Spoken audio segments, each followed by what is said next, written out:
Hmm.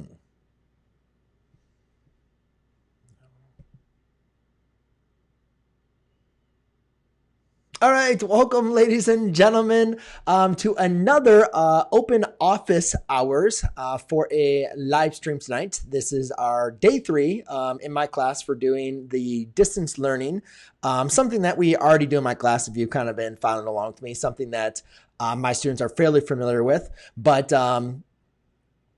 now being actually forced to do distant learning, we are just kind of I'm doing these open office hours just to kind of allow my students to check in with me and kind of see if they had any questions regarding their homework or for the lesson that I have given them. So I just actually spoke with our school today to kind of get an idea of what we were doing, and I'm going to have a couple. I just actually put in a poll for you guys on my channel. If you guys have not seen that yet, it's pretty cool. I just like to kind of see what everybody else is kind of doing.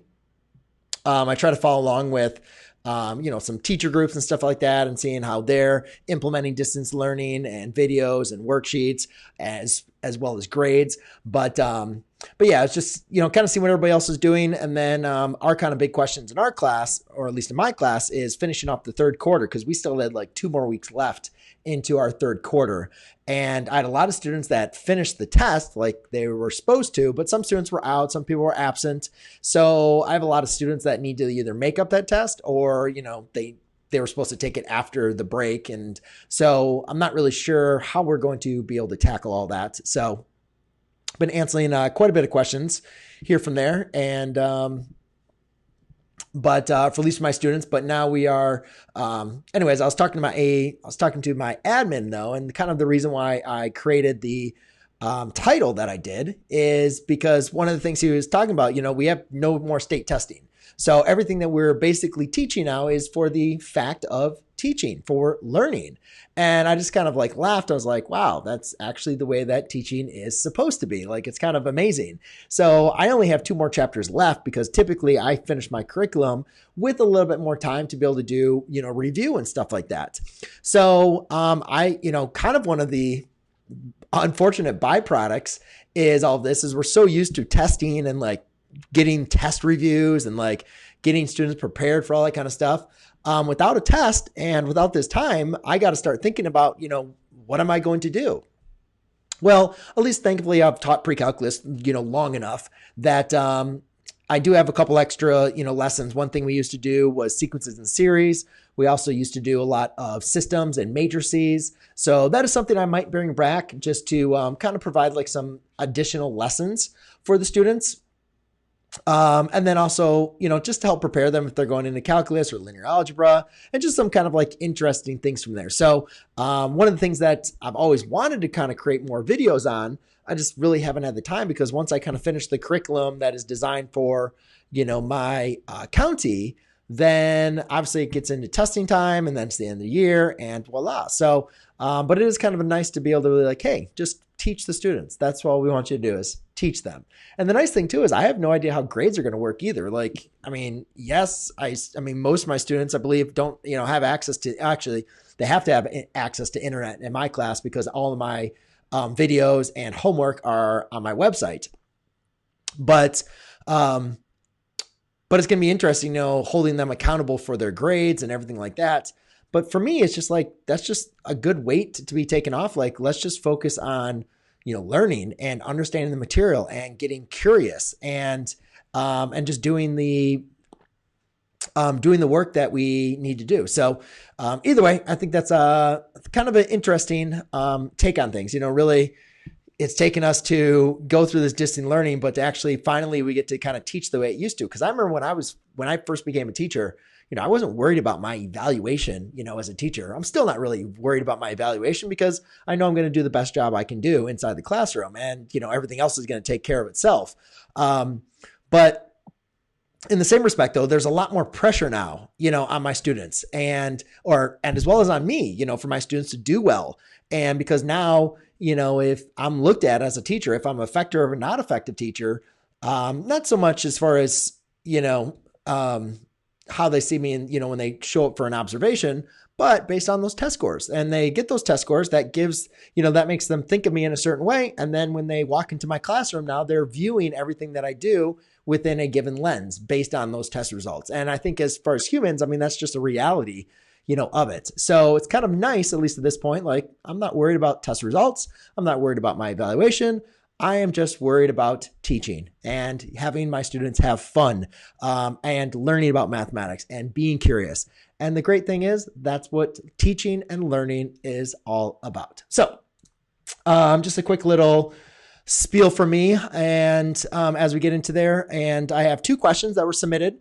Again, guys, I do plan on going live every night this week. I'm not sure if I'm going to maintain the same 9 o'clock for next week. I do plan on going live again next week, but I think I might change it up to maybe a little bit earlier in the day, just because it's nice for me to kind of slow down in the evenings, even though I'm still doing a lot of work, during the day. And also I'm going to be actually going back to, not the classroom, but going back to doing work for school. So for next week, actually having to like clock in and all that kind of stuff. So I think it might be a little bit easier for me to maybe take a break, kind of midday. But either way, I'll let you guys know about that. But if you do have any questions for the remainder of this week, please feel free, guys, to go ahead and post your questions in on the community chat on my playlist, or on my channel. You can go under the community tab, and then I have my most recent post over there.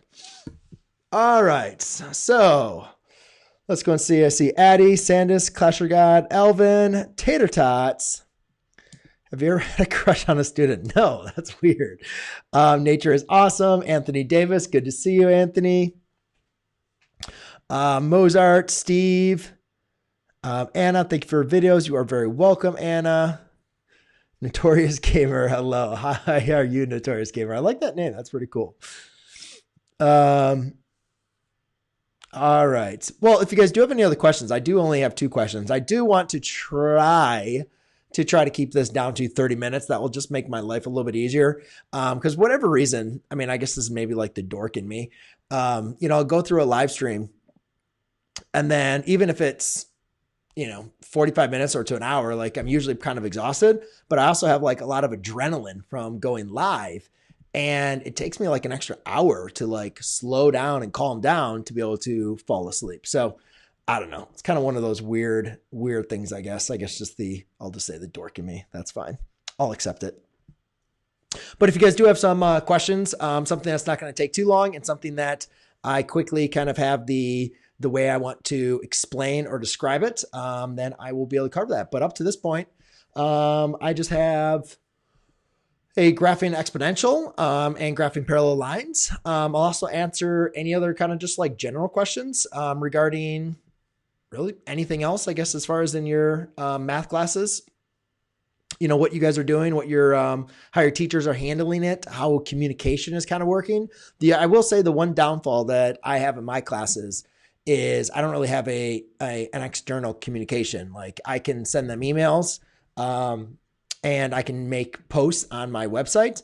But, again, if the students aren't checking their email or if they're not checking the website, then right now there's really no way for me to kind of communicate to them because I don't use the Remind for the text, Remind app or anything like that. So that is kind of my downfall. I don't know what my students are doing, if they are doing anything on that. But again, one of the things that we talked with my the admin today was about getting students on board for this distance learning.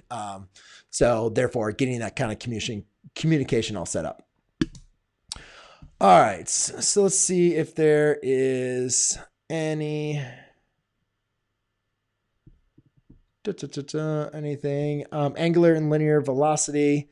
I would have to just kind of go through some problems. It's been a while since I'm looking at that, but maybe next time if you post any kind of questions, I can go and take a look at it. But it's something I haven't covered in a while, so I'm not sure if I would be able to go through a good explanation for you, at least based on the problem that you sent. Essential Taco says, can you walk me through some height functions? I'm not sure what you are referring to. If maybe you have a question that you can maybe bring on. Clash of Crowd gives me an integration problem. Unfortunately, it's been a while since I went through my calculus, so I'll just have to defer the calculus questions just for a later time, just because I need to kind of like reset my brain. Anytime I try to like go, oh, I'm just going to give it a shot, and then doing the live stream, I'll get myself stuck, and then it's not really a benefit to anybody for me to watch me kind of think through the problem or try to remember something. So I'll just have to kind of defer at least the calculus and above questions just for another time. But if you do post in the community chat, if I do have a little bit more time, just to kind of like look at the problem and let it like digest in my brain, then please will do that, because if I can go and add it, if I'll either add it to stream or I'll just reply to you on that community chat letting you know that like, hey, I didn't have time today or this week, or I can tell you what to do, or give you a tip, or I'll cover it on the live stream. So all right. So natural logs, if you have a question on natural logs, sure, just let me know. Let's see. You mean you can't integrate? I mean, I can integrate. What I'm saying is that it takes a lot to go ahead and explain exactly explain exactly the process, as well as to give you a detailed explanation for as far as do every problem. So it's been a while since I've taught calculus, or at least on the integration. So my explanation is not on point as I would like it to be. One thing that a lot of things, like obviously on pre-calculus, majority of the problems on pre-calculus, I feel very, very comfortable being able to give you a thorough and good explanation that's going to benefit you as well as everybody else. With the calculus, it's been 2 years since I last like really were explaining the problems that I was doing. So it's something that I'd want to like sit down, look at, and just make sure that the explanation that I was providing was going to be beneficial to you and to everybody else. So that's why I deferred questions that I'm not like, oh yes, let me go and explain this. I know exactly what I want to say here. If I have that like kind of hesitation, I've already done this enough times to realize once I have that hesitation, it usually doesn't turn out well, because usually I'll just like make some, fumble maybe through my explanation, or I'll maybe say something that's not really right, and then it's not really a benefit to anybody. So typically if there's a problem where I'm like, that problem might seem like it's off a little bit, I'll just, kind of hold off. But I'm sure there's some great people in here in this chat that will be able to at least provide you with some extra help from on there. Or as I mentioned, if you provide any questions into the community chat, I'll always go ahead and respond to them on there. All right. So, okay. So find the vertex. Did I do this problem? No. All right. Well, Sunch Taco, thank you so much, because you are a member. I'll be making sure to be able to do that question. Although it is kind of funny. I think did I do this problem last class period or last office hours? I think I did, or something too like that. But I think I've done a problem for the vertex and X and Y intercepts for every single night tonight. So that's just kind of funny how that's happened, or at least that's shown up. So I'm disappointed in you. Thank you, Brian McLogan's dad. I appreciate that.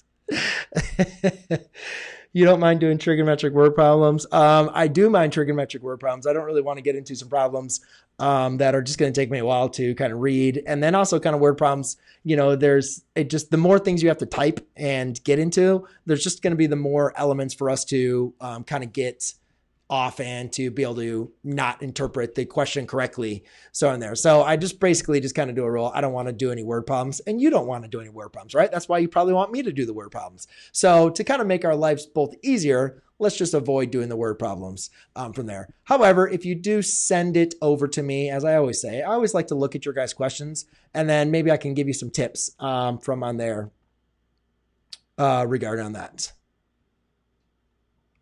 Yes. All right. To find the roots. Yep. You can use the quadratic formula. Very good. Clash God. And the y-intercept is going to be -8. Absolutely. Do I do private lessons? No, I do not do private lessons. The only thing I really do is just do my live streams. That's kind of, I still teach full time. Obviously, kind of right now, it's kind of in this limbo kind of arena.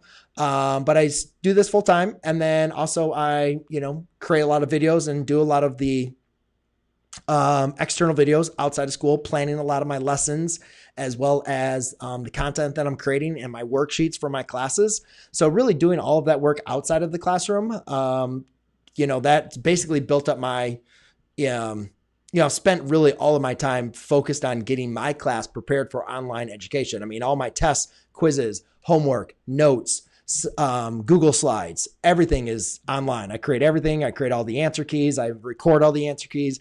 I post all of that stuff up there for my students. And so, but that's one of the reasons too, to kind of get to your point as far as like calculus, I've been like purely focused on doing everything that I want to do. But my next steps that I plan on doing is doing that exact same thing for calculus, doing that exact thing for algebra 2, and then just keep on like expanding, from there. But for the last 2 years, I've only been teaching pre-calculus. So my brain and everything else has just been zeroed in, focused on all pre-calculus topics. So it's been great because it's allowed me a lot of time to really zero in my instruction as well as the content and the flow. But it's, kind of stinks because, it's just really boring. It's the same stuff over and over again. And then also I kind of lose that variety of doing calculus topics, of doing some more algebra 2 or algebra 1 or geometry. I get geometry questions all the time. I'm like, I can do. I just don't remember, I want to go back through and remember my explanations to make sure that those are going to be on point for you. All right. Can I go to the washroom? No, you may not. Do you have a favorite branch of mathematics? Atlas, I do kind of have a favorite branch of mathematics. Well, I really won't say it's my favorite. I will say, I'll put it to you this way. The only class that I actually enjoyed, I couldn't wait to actually learn something new, was graph theory. So I don't know why it was like that branch of mathematics that I was just every single time I was waiting for that class, it was like I would want to be there early. I was so excited to learn something new about in graph theory. So, obviously all the other classes, either did well or I enjoyed them, it's whatever. But the one graph theory was the class where I was I could just sit in this class every single time and just I just soaked up all the information. So I just really enjoyed it. I never explored past my bachelor's, but that's obviously something that's always kind of been sitting there, be I'd really like to, go a little bit further and kind of explore that type of mathematics for a little bit further from there. Wow, looking good. I got another Brian McLogan everyone, dude. Everyone make sure you like the live stream. Yeah, thank you very much. I do a really poor job of always having you guys like or subscribe and stuff like that, but I do appreciate you guys from on there. Or for at least giving me some likes from there. All right. Square root of 210 xy second power with a 7 on the outside. Well, I'm going to be the 7th root of 210. I don't even know what would be on the 7th root. I'm not even sure what Legend 227, what that game is even. Oh, that's Anthony Davis back there. That's hilarious.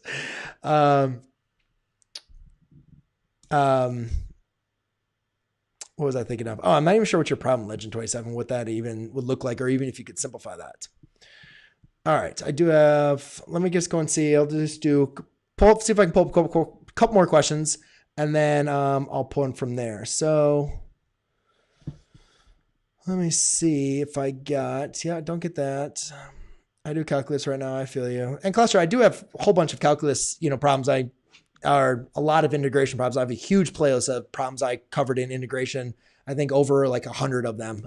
So, everything, for those of you who are kind of joining into the live stream, or if you guys are using right now, all my channel is basically a resource, channel. I mean, I basically have problems from algebra 1 through calculus, and of me just solving a lot of different problems inside of the classroom. So if you're looking for algebra 1, if you're looking for calculus, under my playlist tab on my channel, I have all the playlists, all my videos organized into playlists for each of those classes. So you guys can just go and kind of look them there, and, I might have a problem that's exactly what you're looking for, or hopefully maybe I have something similar. Sometimes my explanations are very in depth and they're kind of from a beginner standpoint.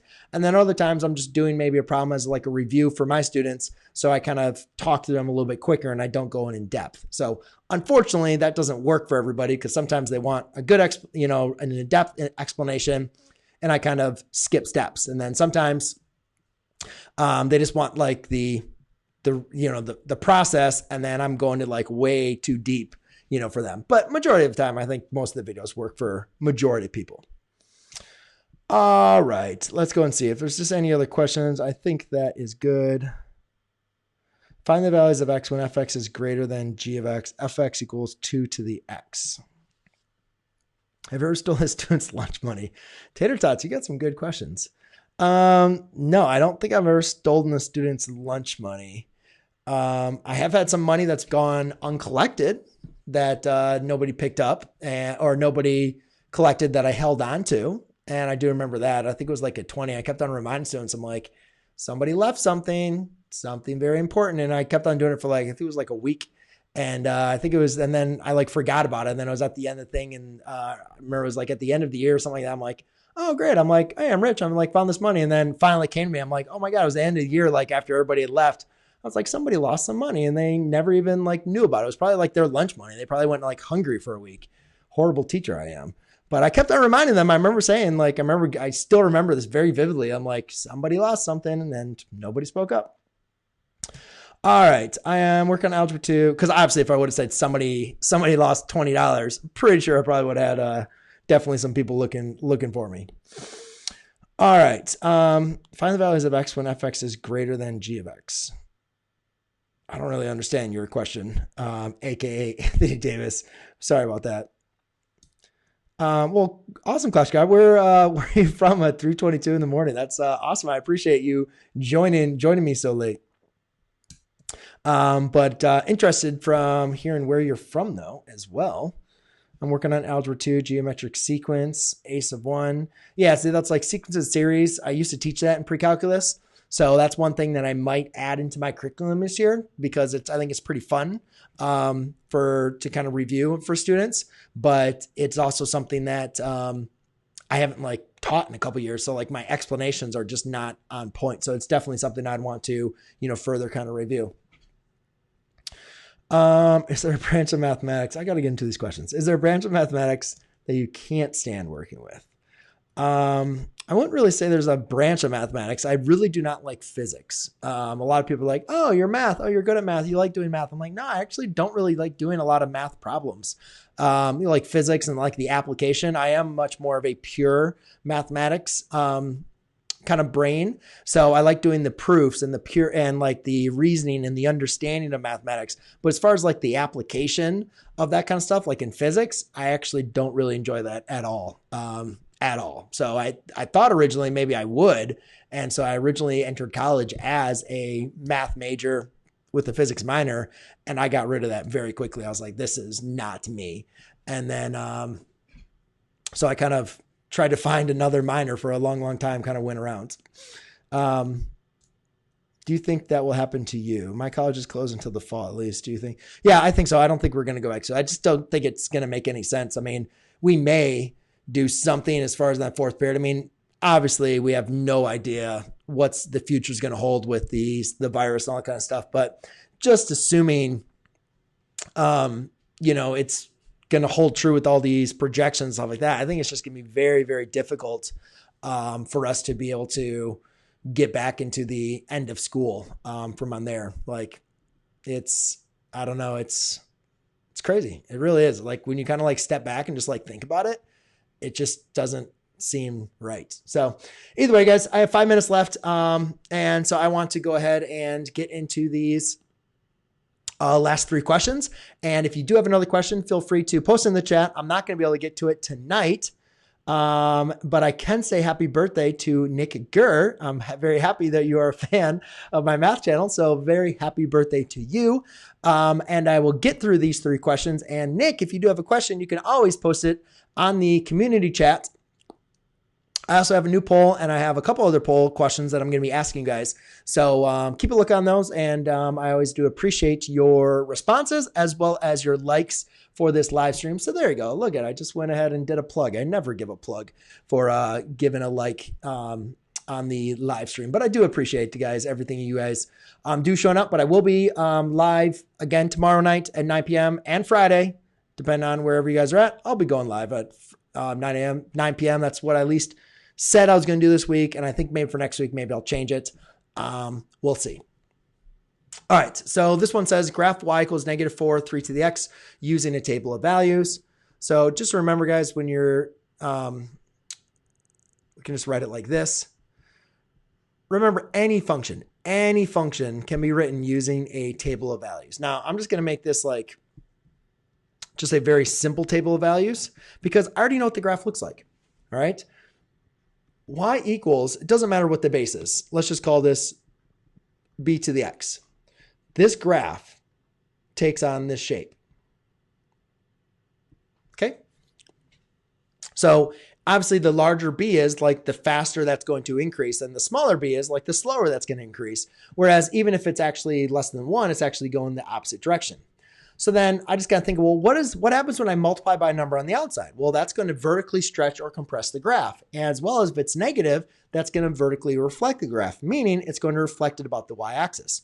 So even without even graphing this, and actually I should call this is one little thing.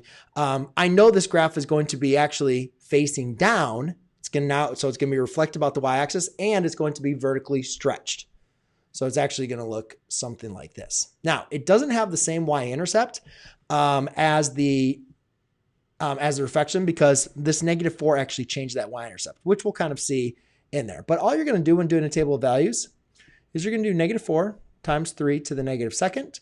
Remember, when you have an exponent to the -2nd power, that's going to really be -4. Oops. Times over 1/9. So that's going to be a -4/9. For -1, that's going to be -4 times 3 to the -1. That's going to be a -4/3, or 3/1. Now this is where it comes in. This is where we get this -4, because if I have -4 times 3 to the 0, well, 3 to the 0 is 1. So it's -4 times 1. So that means my new y-intercept is -4. So instead of being at 1, it's going to be at 1, 2, 3, 4. And then obviously at 1, I think most students feel okay with this. That's going to be -12. And then you have 3 squared. That's going to be 9. And therefore, -4 times 9 is going to be a -36. And you can see these values are getting very, very big very, very quickly, right? So the important thing is understanding that as we're working to the left, right, this graph is getting closer and closer. It's getting smaller and smaller. It's getting closer and closer to 0. But as we're going to the right, as our x values are going to the right, you can see that my y values are getting much, much bigger, but they're getting bigger in that negative direction. So just like I kind of already sketched, I mean, I'm not going to do any perfect, just sketching the graph. So 1, 2, 3, 4. Obviously, if I had graph paper, I'd do something like that. Or if I needed another point, I could plot one of these points, like, 1, -12 if you needed to. But either way, hopefully you can just kind of, I see how I got those points for the table of values. And then also just understanding transformations, what my graph would look like. All right. The next one is find a line parallel to y equals 4x plus 7. So just remember, if you have two lines that are parallel, right, that means their slope is going to be the same. The rise over the run for any 2 points is going to be exactly the same. So their slopes are going to be the same. So what that means is we have another equation. So if I have y equals 4x plus 7, that means I have another equation that's going to have y equals 4x plus b. The only problem is I don't know what b is. Now, a couple different ways. You could use the point slope form, and that's what I typically would go ahead and do. But for this reason, I don't know why, I just decided I'll just do it this way. So if these two equations have to be parallel, then they have to have the same slope, right? This one has a y-intercept of 7. This one, we don't know what the y-intercept is, but I do know that this is a point xy, so I could plug in that point xy to find b. So typically, I like to use point slope form, but for some reason, I decided I'm going to use this form. So therefore, if I subtract 8, then I get 1 is equal to b. That means b is my y-intercept for this line to go through that point. That means b is going to need to be 1. And therefore, the line that's going to be parallel to that line but goes to the point 2, 9 is y equals 4x plus 1.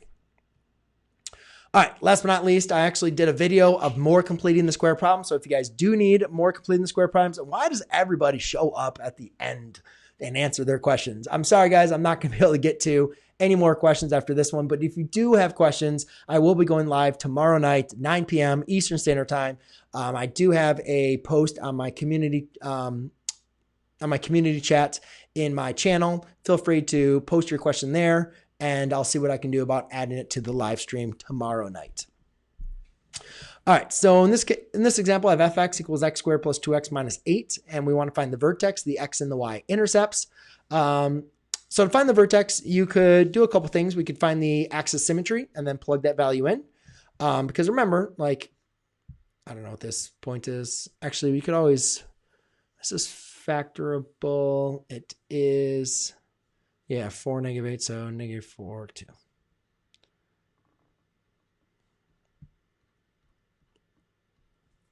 Okay, so at least just understanding, here's what the student's asking. They're asking for the vertex as well as these x-intercepts and the y-intercepts. So that's all the information we're looking at. So again, that vertex, what I was saying is like you could find the axis symmetry, right? Because the vertex goes through the axis symmetry. Or we could convert this from standard form into vertex form. And to do that, we can just complete the square. So completing the square, again, we want to basically, I'm not going to go through this because I literally just spent 20 minutes doing these exact same problems. So I'll just go through the quick version.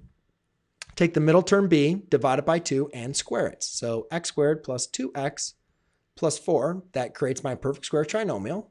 But again, you just can't add 4 to an equation. You got to make sure if you're going to add 4, you subtract 4. So therefore now I create my perfect square trinomial. So that's going to be an x plus, geez, why do I keep on doing that? I did this before too. It's not 4. That doesn't create a perfect square trinomial. It's 1, right? 2 divided by 2 is 1. 1 squared is 1. And then we will subtract 1. All right, so that becomes your perfect square trinomial, x plus 1 squared. And this becomes -9. So the nice thing about writing it in vertex form is it's very easy to find the vertex, which is -1, -9. Okay, now to find the x and the y intercepts, again, remember, like, this is a very important. One of the things I think that keeps on coming up over and over through my like teaching in mathematics is students understand, one, all functions can be graphed using a table of values. Input, output, input, output. It's one of those like essential skills we learn in Algebra 1, and that still is just as important into calculus. Input and output. So all functions, you can sketch the graph or understand the graph by understanding the table of values and input and output. The other thing that is from Algebra 1 to calculus is understanding the x and y intercepts. The x-intercepts, you can see here, is like, here's the y-axis, right? Y is equal to 0 for these two x-intercepts. So you can say for the x-intercepts, y is equal to 0. So set y or f of x, whatever your output function is. This is the f of x axis or y axis. Set that equal to 0 and solve. Now, it's preferred to always graph it first. You could solve by completing the square like the worksheet that I did today, or you could also use quadratic formula. I always want to see if it's factorable first, so I'm going to do x plus 4 times x minus 2, and you can see that does work. So now I could use the zero product property. And therefore, x equals -4 and x equals 2. And you can see that, hey, I kind of was pretty good at doing that in my head because I figured it out and I graphed it kind of nicely to there. But obviously, sometimes you could definitely have some solutions where it's not very nice and it wouldn't be as easy to do them in your head. You'd have to do like quadratic formula, and glad this one was factorable. So to find the y-intercept, here's the x value, here's the x-axis. For the y-intercept, the x-axis or x value is equal to 0. So for the y-intercept, x equals 0. So if I had, y instead of f of x, you can see that if I'm putting all my x's equal to 0, then I'm just going to be left with the constant, which is -8. All right, so there you go, ladies and gentlemen. Thank you so much for joining the office hours. I don't think I got any of my students that showed up. No. All right, well, either way, guys, you have another assignment as well as homework that will be coming up. Victorious Warrior, Steve, William, thank you so much. Oh, appreciate that, Steve. Thank you. Or William and Steve. How do I order of operations? It depends. Steve, give me a question next time and I'll be happy to do that. And I'll be going live again tomorrow night. Show us your green screen. Maybe next time. I'll maybe do a story tomorrow. I didn't do my live stream. I didn't do a live today.